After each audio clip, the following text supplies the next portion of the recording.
Hello guys नमस्ते and welcome to my mini vlog mukbang vlog भनौँ न होइन।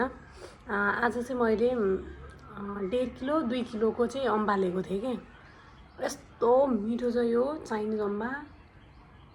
मैले भर्खरै काटेँ क्या। सोच्नु यसको 2टा पार्ट यत्रो छ भने अर्को 2टा पार्ट कत्रो थियो होला। सोच्नु 1.5-2 केजीको भनेको यहाँ होइन कि ठुलो हो क्या। एउटा पुरै फ्यामिली होल फ्यामिलीलाई नै पुग्छ त्यो अम्बाले।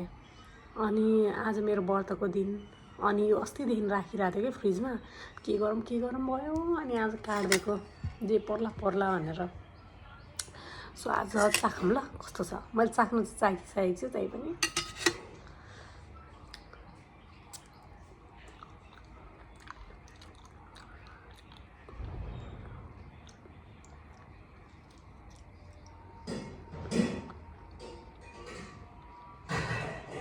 Taste good.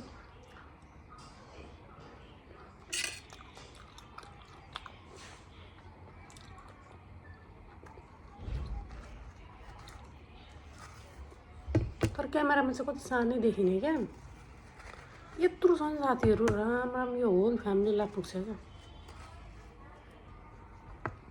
म अलिकता खाएर फ्रिजमा हालिदिन्छु किनभने यहाँ एउटा त यत्रो पिस छ।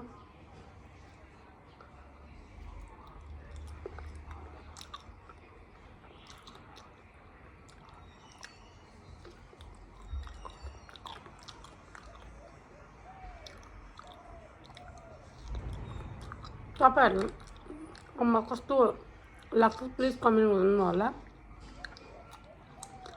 अनि यस्तै मुकबाङ भिडियोको लागि मेरो च्यानललाई सब्सक्राइब गर्नु होला। See you next mukbang vlog. Bye Jai Nepal.